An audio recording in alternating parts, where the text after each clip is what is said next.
Hello everyone, I hope you all are doing well and I wish you all the best कि आपकी जो stock market की journey है वो अच्छी जाए, आप अच्छे पैसे कमा पाओ guys. And thank you so much for watching my YouTube channel videos. So अभी आने वाला है एक नया IPO ACME solar holdings limited का। तो चलिए आईपीओ डिटेल्स देखते हैं। आईपीओ डेट जो है वो 6 नवंबर 2024 से लेकर 8 नवंबर 2024 तक है। फेस वैल्यू ₹2 पर शेयर, प्राइस बैंड 275 रुपये से लेकर 289 रुपये पर शेयर है।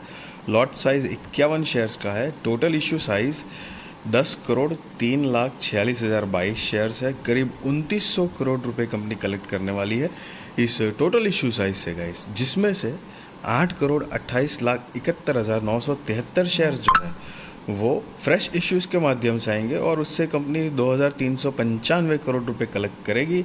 एंड बचा हुआ जो है 1,74,74,049 शेयर्स जो है वो ऑफर फॉर सेल के जरिए आएंगे और उससे कंपनी 505 करोड़ रुपए कलेक्ट करेगी। सो गाइस, अब इसका बेसिस ऑफ अलॉटमेंट 11 नवंबर 2024 को है। Initiation of refunds 12 November 2024, credit of shares to demat 12 November 2024, listing date जो है वो 13 November 2024, cut off time for UPI mandate confirmation शाम को 5 बजे 8 नवंबर 2024 है गाइस। इशू का जो टाइप है वो बुक बिल्ट इशू आईपीओ है। लिस्टिंग BSE NSE पे गाइस होने वाली है। सो ये एक मेन बोर्ड आईपीओ है गाइस, जिसकी share holding pre issue 52,22,07,910, share holding post issue 60,50,79,883 है। सो ये जो शेयर होल्डिंग पोस्ट इशू का जो फिगर है उसमें से शेयर होल्डिंग प्री इशू का फिगर अगर माइनस करोगे तो आपको फ्रेश इश्यूज के नंबर ऑफ शेयर्स मिलेंगे गाइस। अब रिटेल कैटेगरी में ऑफ कोर्स मिनिमम एक लॉट के लिए तो अप्लाई करना ही है। 51 शेयर्स आएंगे, 14,739 रुपये आपको देने होंगे। मैक्सिमम 13 लॉट के लिए आप अप्लाई कर सकते हो। 663 शेयर्स आएंगे, 1,91,607 रुपये गाइज आपको देने होंगे। एंड अकॉर्डिंग आप देख सकते हो SHNI में मिनिमम एंड मैक्सिमम कितने लॉट, कितने शेयर्स आएंगे और कितने पैसे लगेंगे।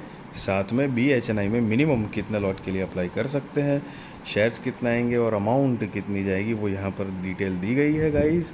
एंड HNI का मतलब आप हाई नेटवर्थ इंडिविजुअल या इंस्टीट्यूशंस काउंट कर सकते हो। SNB स्मॉल एंड बिग के हिसाब से अलग अलग कैटेगरी बनाई गई है गाइस। अब यहाँ पर reservation QIB shares offered not less than 75% of the net issue, retail shares offered not more than 10% of the net issue, HNI shares offered not more than 15% of the net offer है guys.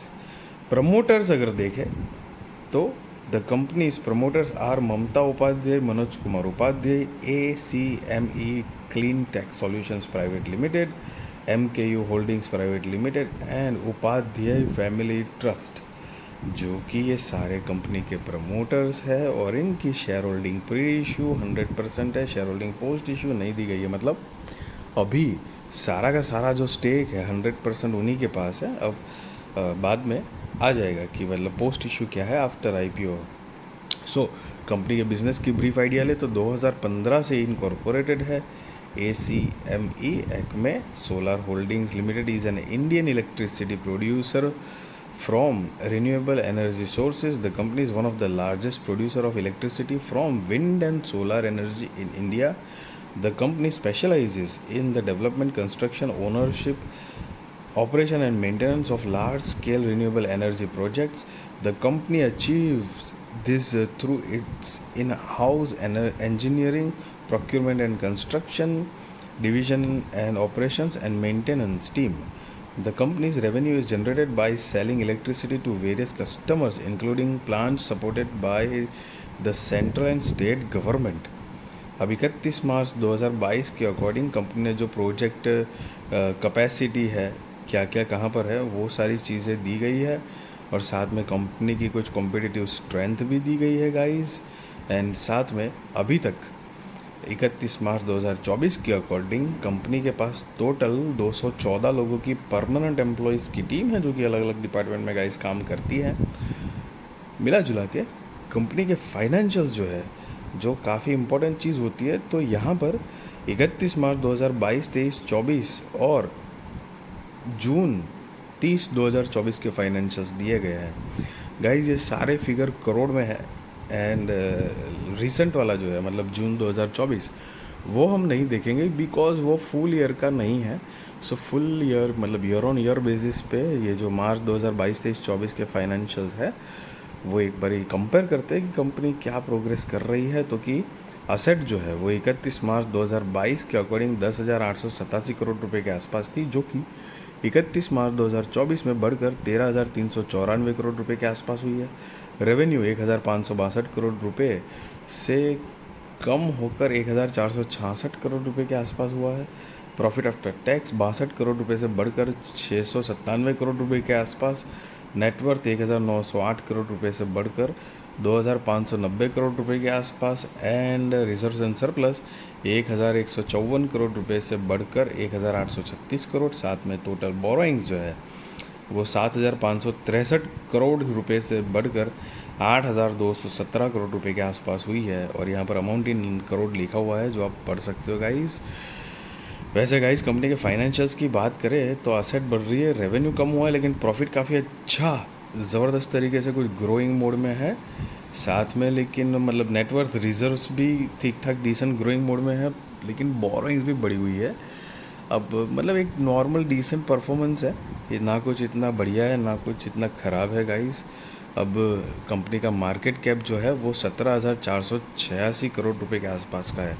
So guys ये एक mid cap company है जिसका ROE 2.93, debt to equity 3.89, RONW 0.07, PBV 7.77, PAT margin 0.41, EPS pre IPO 13.2, post IPO 0.09, PX pre IPO 21.9, post IPO 3147.37 है guys.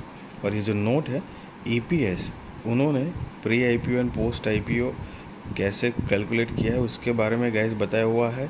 अब company की object of issue देखिए तो यहाँ पर रीपेमेंट, प्रीपेमेंट इन फुल और in part of certain outstanding borrowings available by the subsidiaries and general corporate purposes. So guys मतलब just be responsible trader, be responsible investor, value your money guys. And I really wish you all the best, आपकी stock market की journey अच्छी जाए, आप अच्छे पैसे कमा पाओ। वैसे आज की एक्सपायरी की बात करें तो निफ्टी सेंसेक्स दोनों की एक्सपायरी थी मतलब ठीक ठाक रही, ना इतनी ख़राब ना इतनी बहुत अच्छी, मतलब जो ट्रेडिंग पर्पस के हिसाब से जो कर रहे हैं। तो आई होप कि आपने कुछ पैसे बनाए होंगे। मिड कैप फिन निफ्टी में एक अच्छी मूव आई थी बीच में, मतलब 12-11 बजे के बाद। सो आई होप कुछ कैप्चर किया होगा आपने। वैसे कंपनी की बात करें तो कंपनी का देखो मिड कैप है, बिजनेस प्रोफाइल जो है ना वो थोड़ी ट्रेंडी है, समझ रहे हो, trendy in the sense futuristic in the sense कि भाई आप देख रहे होंगे सोलर एनर्जी, ये रिन्यूएबल एनर्जी, ये सारों को गवर्नमेंट काफ़ी सपोर्ट कर रही है। सो एक तरह से वैसे पोटेंशियल उस तरह से देखे तो है, लेकिन अभी देखते हैं कंपनी आगे और कितना मतलब अच्छे से ग्रो कर पा रही है। बिकॉज आप देख सकते हो कि मार्केट जो है वो I mean down to down जा रहा है, इतनी खास रिकवरी नहीं ले पा रहा है ऑन एन एवरेज। तो ऐसे माहौल में क्या होता है कि जनरली IPOs आते हैं तो लिस्टिंग गेन के जो चांस है उसकी प्रोबेबिलिटी थोड़ी कम हो जाती है, ज़रूरी नहीं है बट यस होते हैं। आपने नॉर्मली देखा होगा कि ज़्यादा मतलब IPOs जो आते हैं ना वो अप ट्रेंड जो होता है ना उसमें ज़्यादातर कंपनीज IPO लाना चाहती है, बिकॉज एक अच्छा लिस्टिंग गेन मिले, दोनों तरफ विन विन सिचुएशन मिले, उनको भी कुछ पैसे मिले, जो इन्वेस्ट कर रहे हैं मतलब लिस्टिंग गेन के हिसाब से उनका भी फ़ायदा हो। तो लाइक वाइज चीज़ें जनरली बनती है, ज़रूरी नहीं है। बाकी कंपनी की देखो 100% प्रमोटर शेयर होल्डिंग भी है तो वो भी एक अच्छी बात है। सो थोड़े मोटे अच्छे पॉइंट भी है, लेकिन लेट्स सी कंपनी क्या आगे परफॉर्म करती है। एंड यस गाइस कोई भी बाय और सेल रिकमेंडेशन नहीं है, ना ही मैं आपको ये बता रहा हूँ कि आप IPO में अप्लाई करो या ना करो, that is also depend on your risk research, financial advisor को पूछ कर करना। वीडियो अच्छी लगी तो ज़रूर लाइक शेयर सब्सक्राइब करिए, आपके सारे कॉन्टैक्ट के साथ भी मेरी वीडियो चैनल शेयर करिए ताकि उनकी भी स्टॉक मार्केट की जर्नी और भी ज़्यादा कॉन्फिडेंट, अप टू डेट और मतलब बढ़िया हो पाएगा। Thank you so much for watching this video.